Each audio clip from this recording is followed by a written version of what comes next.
우리가 계속해서 사도행전의 말씀을 나누고 있습니다. 지난주에는 우리가 빌립의 선교에 대한 말씀을 나누었죠. 빌립은 주의 인도하심을 받으며 살아가는 사람이었지만 모든 장소와 모든 순간에 늘 구체적인 인도하심을 받았던 것은 아닙니다. 때로는 빌립처럼 성령 충만한 사람도 주님의 침묵을 경험해야만 했어요. 그런데 그때 빌립은 포기하고 낙담했던 것이 아니라 주님을 위하여 자기의 믿음과 성경의 지식과 이성을 가지고 분별하며 옳은 길과 방법을 선택했습니다. 그것은 우리에게도 마찬가지예요. 우리가 인도하심을 기다리지만 만약 주님의 침묵이 있다면 포기하거나 그 순간에 절망하지 말고 믿음과 하나님의 말씀으로 용기 있게 분별하시기를 주의 이름으로 축원합니다. 오늘은 드디어 저 유명한 사도 바울의 이야기입니다. 제가 설교 가운데 사울이라고 부르기도 하고 바울이라고 부르기도 할 텐데 둘 다 같은 사람을 의미하는 거니까 너무 혼란스러워하지 마시길 바랍니다. 질문이 하나 있는데요. 여러분 혹시 몸이 작년 다르고 올해 다르다 그런 것들을 느껴보셨습니까? 네. 저도 그렇습니다. 지난번에 양천지방 체육대회를 하면서 갑자기 우리 장로님들과 족구 시합하자 그러면서 몇몇 목사님들이 부추기는 거예요.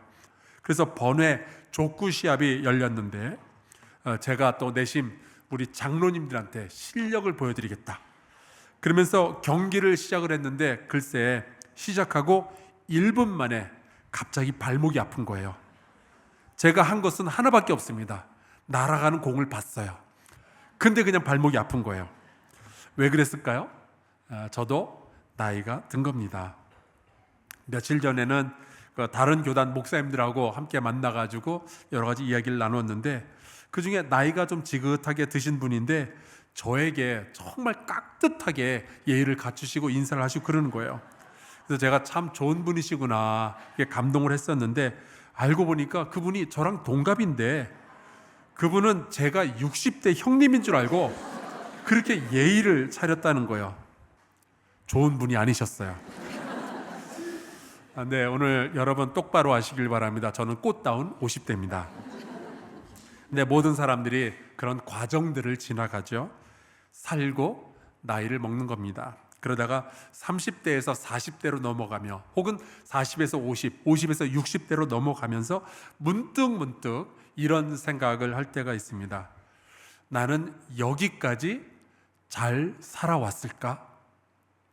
아침에 일어나서 밥 먹고 일터로 나가고 또 혹은 집에서 설거지하고 청소하고 또 집에 돌아와서 다시 밥 먹고 씻고 잠자고 자녀 양육하고 노후 걱정하고 가끔 미장원 가서 머리도 하고 이렇게 주일이면 교회 와서 예배드리고 그러다가 문득 생각나는 것은 이렇게 살아가는 게 나의 전부인가 하는 거죠.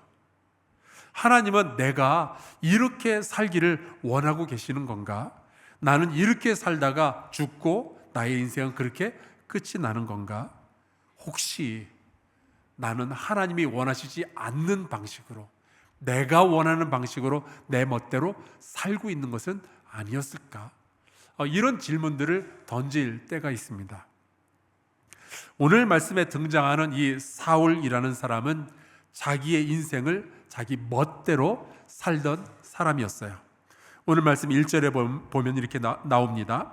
사울이 주의 제자들에 대하여 여전히 위협과 살기가 등등하여 제사장들에게 가서 다메섹 여러 회당에 가져갈 공문을 청하니 이는 만일 그 도를 따르는 사람을 만나면 남녀를 막론하고 결박하여 예루살렘으로 잡아오려 함이라.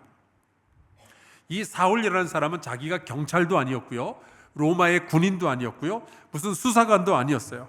그리고 누가 이런 일을 시킨 것도 아닌데 직접 자기가 대제사장을 찾아가서 영장을 달라, 내가 예수 믿는 사람들을 다 잡아다가 쳐넣겠다 이야기를 하는 거예요. 이거는 제가 보기에 좀 지나칩니다. 누가 시킨 적도 없는데 왜 이렇게 나서가지고 이런 일을 하고 있는 걸까요? 안 그래도 되는데. 어쩌면은 이 사람은 유대인들 사이에 좀 인기를 끌어모아가지고 나중에 출세하려고 그랬을지도 모르겠어요. 정치인들 중에도 이런 싸움닭 같은 사람들이 있잖아요. 막 싸우고 자꾸 매스컴에 등장해서 나중에 이것을 고스란히 표로 돌려받으려고 하는 사람들. 어쩌면 사울에게는 어려서부터 끓어오르는 어떤 분노가 있었는데 이것을 이쪽으로 분출해내고 있었을지도 모르겠어요. 왜 사람이 화가 나면은 안 해도 되는 일들을 하게 되잖아요. 종종 신문에 보면은 위층 아래층 사이에 층간소음으로 싸움이 나면은 서로 조금씩 절제하고 조심하면 될 걸. 화가 나니까 더 심하게 나가는 거예요. 그래서 윗집은 막 쿵쿵거리고 아랫집은 막대기 가지고 막 천정 치고, 그러다가 이 아랫집이 화가 나니까 윗집으로 올라가서 그 집 문을 막 현관문을 막 쾅쾅 때리고, 그러면 또 윗집은 아랫집에 막 물 뿌리고 난리가 나는 거죠. 안 그래도 되는데 화가 나면은 안 해도 되는 일들을 하는 거예요. 어쩌면은 이 사울은 화가 나서 이런 일을 했을지도 모르죠. 아니면 사울은 그냥 상남자여서 그랬을 수도 있습니다. 아까 광고 시간에 잠깐 말씀드렸던 그 만점 받은 곽온유라는 남자아이가 이제 초등학교 4학년이거든요. 근데 너무 기특하니까 장로님이 너희들 수고했다면서 치킨과 피자를 이렇게 사주신 거예요. 근데 제가 그 현장에 있었습니다. 애들이 이걸 먹다가 이 아이가 갑자기 어금니가 흔들린다면서 자기 손가락을 입안에다 쑥 넣더니 그 자리에서 어금니를 뽑은 거예요.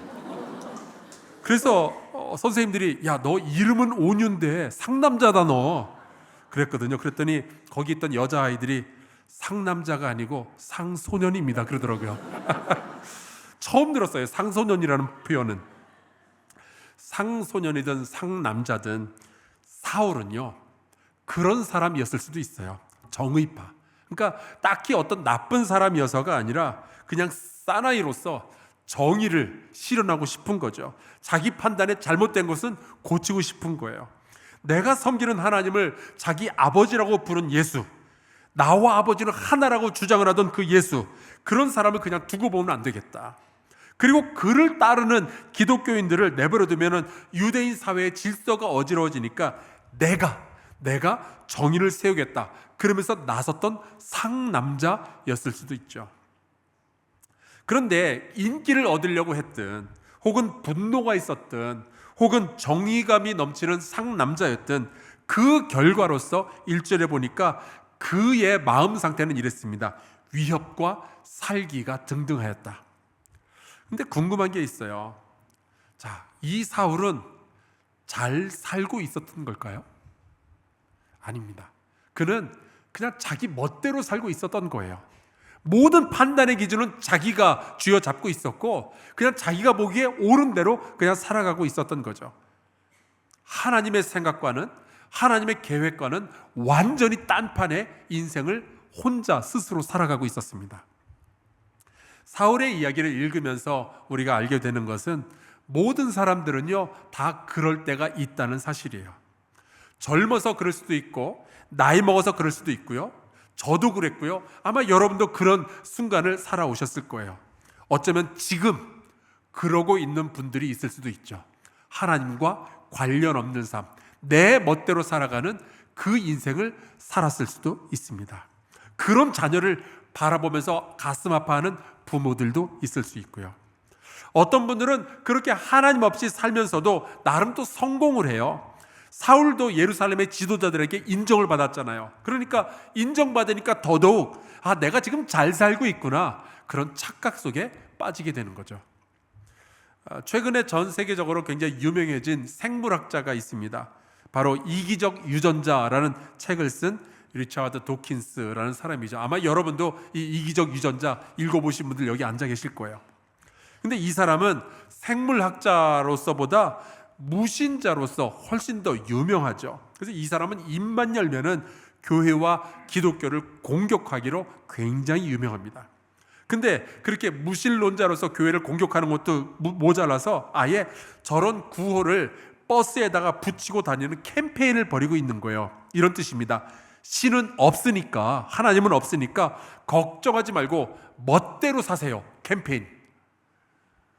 저런 말을 할 때 하늘에서 그냥 벼락을 쾅 쳐야 되는데 오히려 저 사람은요, 사람들한테 인정받으면서 살고 있는 거예요. 그러니까 자기가 잘하고 있는 줄 아는 거죠. 이게 굉장히 무서운 겁니다. 그런데 여러분, 그거보다 더 무서운 게 뭔지 아세요? 오늘 말씀 4절에 보면은 이런 구절이 나옵니다. 사울이 땅에 엎드러져 들음에 소리가 있어 이르시되 사울아 사울아 내가 어찌하여 나를 박해하느냐 하시거늘. 무슨 말씀인지 아세요? 주님이 다 보고 있었던 거예요. 네가 네 마음대로 살아가는 바로 그 순간에도 하나님은 다 보고 계셨다는 사실이죠. 네가 나를 박해하고 있었던 거 내가 다 보았고 내가 다 알고 있다는 말씀이에요. 그거를 생명책에 기록을 해 놓으셨는지 아니면 비디오로 녹화를 해 놓으셨는지는 모르겠지만 하나님은요, 우리가 무슨 짓을 하면서 살아가고 있는지 다 보고 계십니다. 큰일 났죠? 어떡하죠? 근데 여러분 너무 걱정하지 마시기 바랍니다. 히브리서 10장에 보니까 이런 말씀이 있어요. 주께서 이르시되 그날 후로는 그들과 맺을 언약이 이것이라 하시고 내 법을 그들의 마음에 두고 그들의 생각에 기록하리라 하신 후에 17절 잘 들어보세요.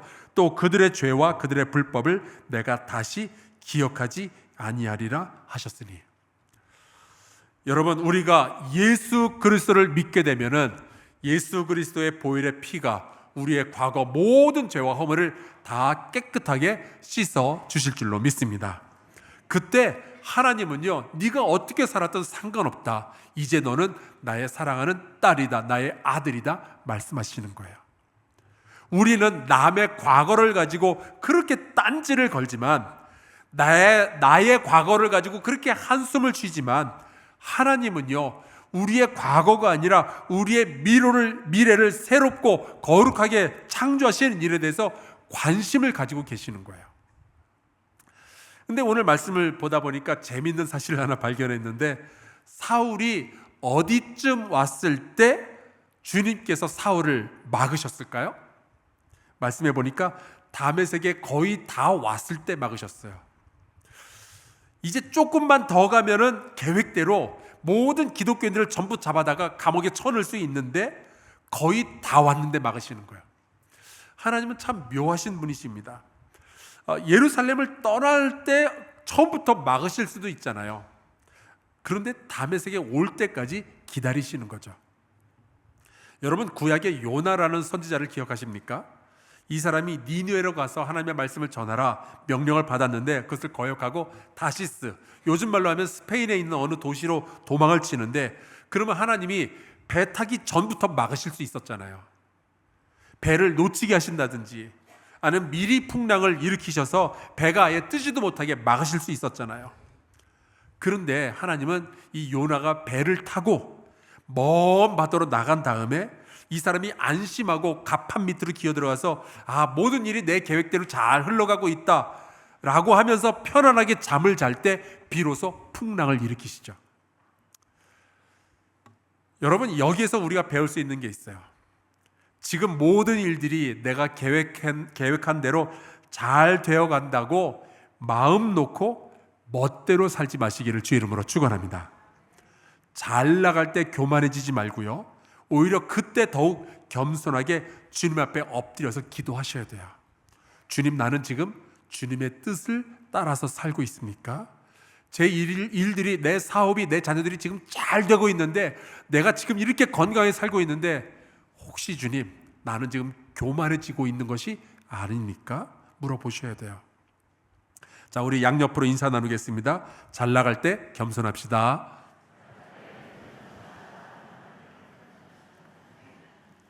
지금 제가 보니까 여러분들 겸손하셔야 되겠어요.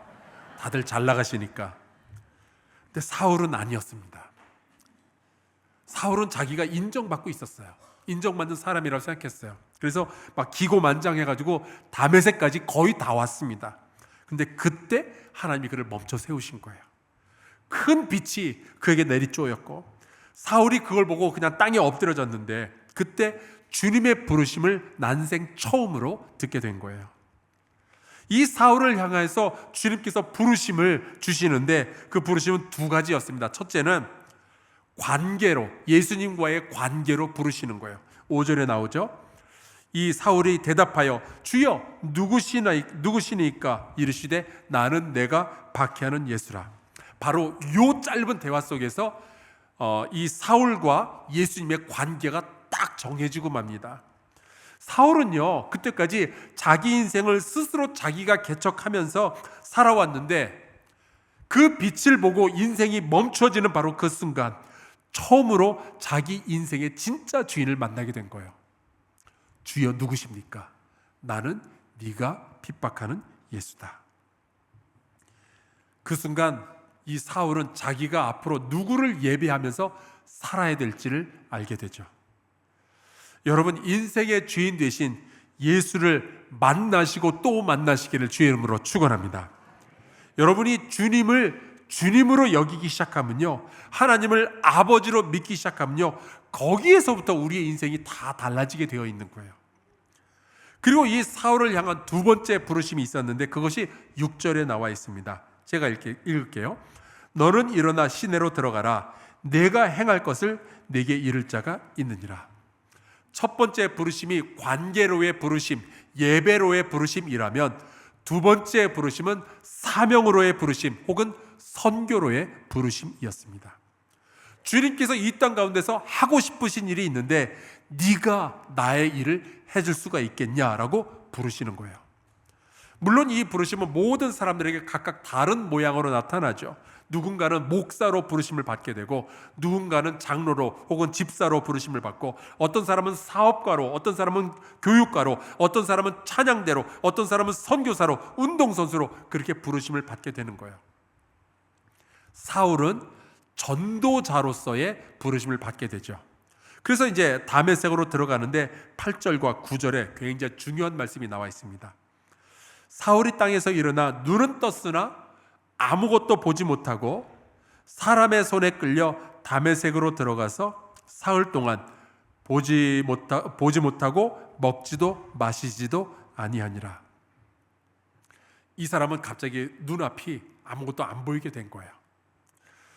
여러분, 그런 경험 해보셨습니까? 사람이 아무것도 할 수 없게 되면요, 그때부터 생각이 많아집니다.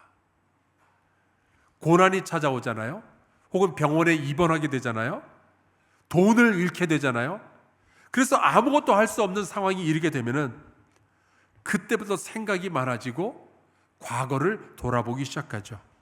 바쁘게 살아오느라 그동안 보지 못했던 것들이 보이기 시작하고, 보지 못했던 식구들이 보이기 시작하고, 듣지 못했던 것들이 들리기 시작하는 거예요.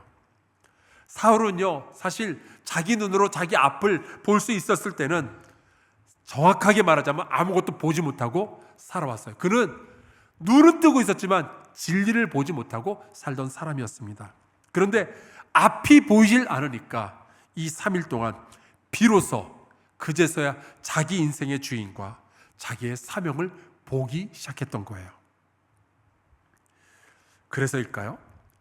저는 지금까지 20년 넘게 목회를 하면서 인생이 잘 나가서 편안하고 즐거워서 예수 믿기로 작정했다면서 교회 오신 분을 단 한 명도 본 적이 없어요. 하지만 인생이 막혔을 때, 더 이상 아무것도 할 수 없어서 예수 믿기로 한 분들은 수도 없이 제가 봤습니다. 앞이 보이질 않으니까 그때부터 위를 보기 시작하는 분들이 있어요. 사도 바울은 3일 동안 아무것도 보지 못하게 되었을 때 비로소 자기의 인생을 볼 수가 있었던 거죠. 지난주에 예전에 서강대에서 철학 강의를 하시던 그 강영환 교수와 철학 이야기를 나눌 기회가 있었습니다. 근데 그분이 이런 질문을 해요. 자기가 보니까 독일 사람들은 그렇게 착하고 순한데 왜 그 사람들은 히틀러라는 희대의 악인에게 동조를 해서 전쟁을 일으키고 수많은 사람들을 죽이는데 협조를 했을까요? 그래놓고 이분이 직접 대답을 하시더라고요. 이 독일 사람들은 생각하지 않아서 그렇다고. 스스로에게 질문을 던지질 않았다는 거예요. 우리 독일 사람들이 이렇게 살아도 될까? 한 번이라도 물어봤으면 좋았을 것을. 우리가 유대인들을 이렇게 많이 죽여도 되는 걸까? 누군가는 물어봤어야 되는 건데 아무도 정지하지 않았고 아무도 묻지 않고 그냥 시키는 대로 했던 거예요. 아돌프 아이히만이라는 그 독일 사람이 유대인 600만 명을 죽인 책임자였습니다. 이 사람이 전쟁이 끝난 뒤에 아르헨티나에 숨어서 살다가 결국에 체포가 되고 재판을 받았는데, 이 사람의 재판 과정을 한나 아렌트라는 여성 학자가 기록을 하고 책을 냈는데, 그 책 제목이 바로 악의 평범성입니다. Banality of Evil. 여러분, 이 사진을 한번 보세요. 저분이 아이히만이라는 사람인데 그냥 평범한 이웃집 아저씨 같지 않나요? 저 사람이 600만 명이나 되는 사람을 죽일 것 같아 보이세요? 아니죠. 근데 어떻게 저 사람이 600만 명을 죽였을까요? 멈추질 않았어요. 생각하질 않았고 질문하질 않았던 거죠. 내가 이렇게 사는 게 맞는 걸까? 이것이 나의 인생이어야 되나? 나는 저렇게 사람을 죽이는 것이 맞는 걸까? 질문해 본 적도 없이 그냥 계속 하루하루 앞으로 나갔던 거예요. 여러분, 우리가 만약에 멈추지 않으면 하나님께서 우리를 멈추실 때가 있죠. 병에 걸릴 수도 있고요, 갑자기 사업이 잘 안 될 수도 있고요, 혹은 자식에게 문제가 생길 수도 있고요, 혹은 우리가 우울증 같은 데 걸릴 수도 있고 공황 장애가 올 수도 있습니다. 사울의 경우에는 눈이 보이질 않았어요. 그래서 아무 일도 할 수가 없는 거예요. 자, 그런데 여러분, 제가 질문할게요. 그게 저주였을까요? 은혜였을까요? 은혜였습니다. 여러분, 고통당할 때 그게 저주인지 은혜인지는 그 고통 가운데서 주님의 음성을 들을 수 있느냐 없느냐, 여기서 갈려요. 때로 하나님이 우리의 인생을 멈추실 때 주님이 우리에게 질문하시는 거예요. 너 지금 잘 살고 있는 거니? 제가 군대에 처음 갔을 때 가서 보니까 제가 할 수 있는 게 하나도 없더라고요. 제 주변에서요, 저를 도우려고 하는 사람도 아무도 없었어요. 마치 제 인생은 그냥 군대라는 곳에 딱 멈춰버린 것 같았습니다.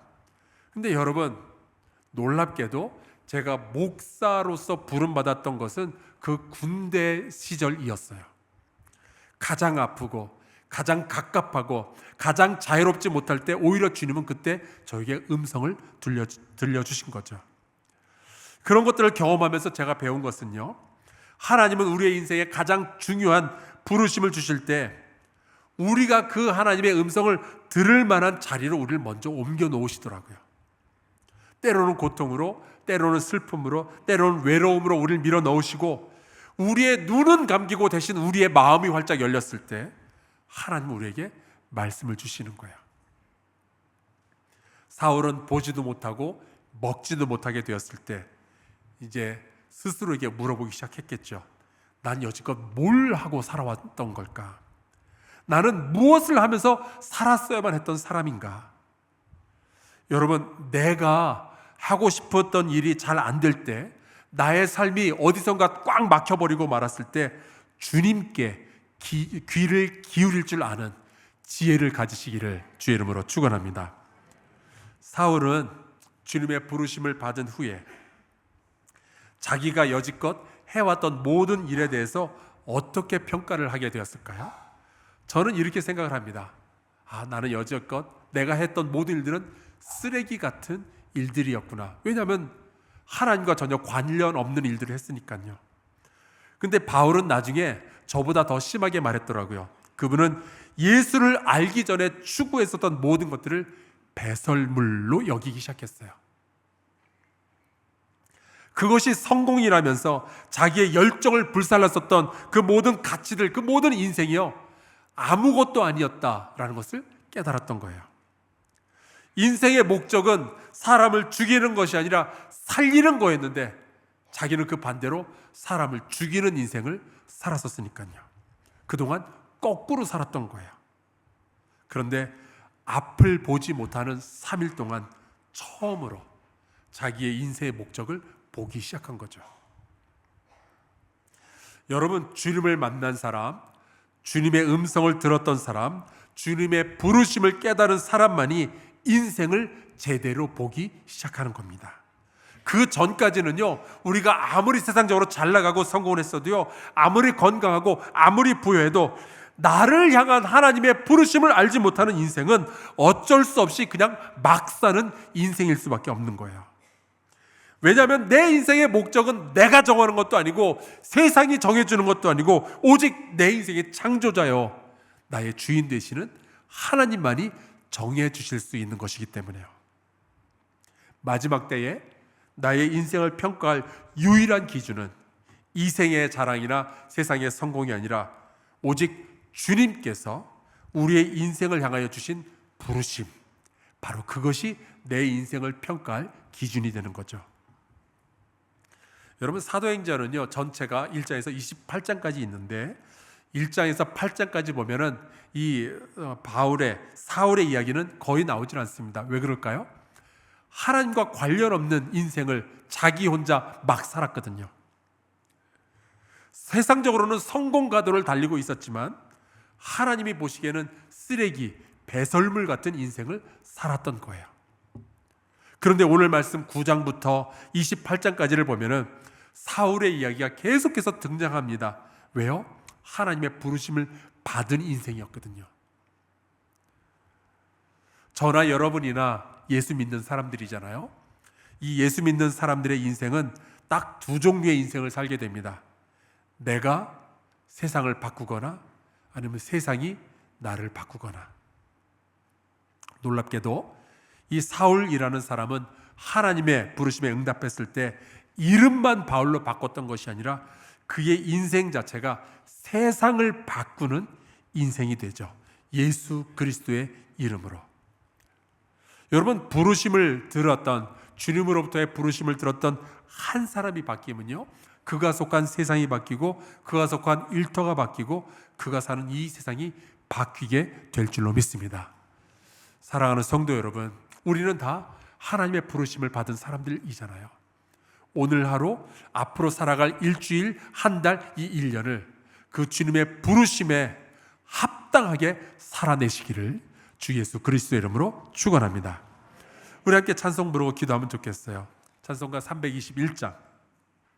여러분, 우리 인생의 주인은요, 그 어느 누구도 아니라 바로 주님이십니다. 내가 내 인생의 주인이 될 수가 없어요.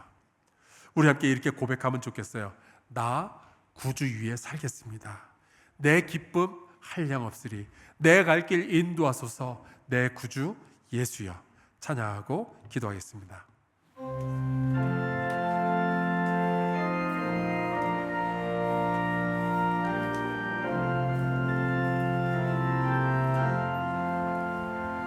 날 대속하신 예수께 내 생명 모두 드리니 늘 진실하게 하소서.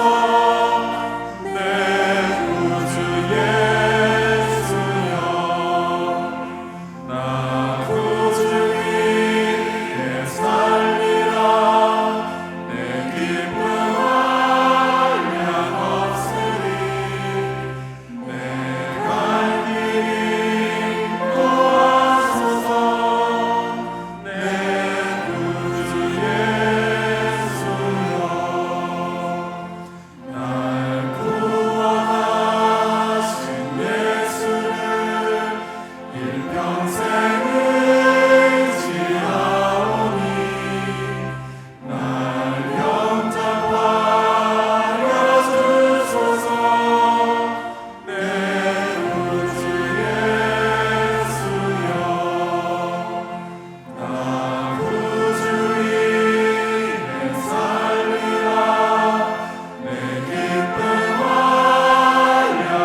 기도합시다.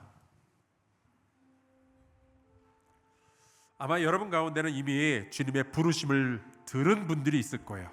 여러분은 부르심을 이루기 위하여 기도하시길 바랍니다. 아직 나를 향한 부르심에 확신이 없는 분들이 계신다면, 주님, 내 인생을 향한 부르심이 무엇인지 알려주시옵소서. 그 부르심을 알게 해달라고 기도하시길 바라요. 혹시 요즘 고난 가운데 있는 분들이 계신다면, 앞이 보이질 않는 분들이 계신다면, 오늘 주님의 뜻을 구하며 통성으로 기도하겠습니다. 주님, 주께서 원하시는 일을 내 인생 가운데 이루어 주시옵소서. 우리 함께 통성으로 기도합시다. 하나님 아버지, 도와주시기를 간절히 소망합니다. 내 삶의 주인이 내가 아니라 하나님인데, 하나님 아버지, 그저 내 멋대로 살려고 했고, 하나님 내 뜻을 이루기 위하여서 나의 인생을 소모했던 아버지, 우리를 용서해 주시고, 이제 우리가 다시 주님을 바라볼 수 있도록 역사하여 주시옵소서. 특별히 고난 가운데 인생이 멈춰지고 하나님 앞이 보이지 않는 우리 영혼들이 있다면, 하나님 이제 저희에게 주의 음성을 들려주사 우리가 어떻게 살아야 할지, 주님은 나의 인생을 통해서 무슨 일을 하기 원하시는지 알려주시기를 소망합니다. 그래서 하나님 아버지, 내 인생 내 멋대로 살아가는 것이 아니라 하나님의 뜻에 맞추어서 가장 거룩하고 하나님의 가장 아름다운 시간을 살아낼 수 있도록 아버지 붙잡아 주시옵소서. 특별히 여호와 하나님 아버지, 이 시간에 고난 가운데서 멈추진 인생이 있다면, 하나님 주께서 저희 가운데 강권자로 역사해 주시고 주의 따뜻한 사랑의 음성을 들려 주시옵소서.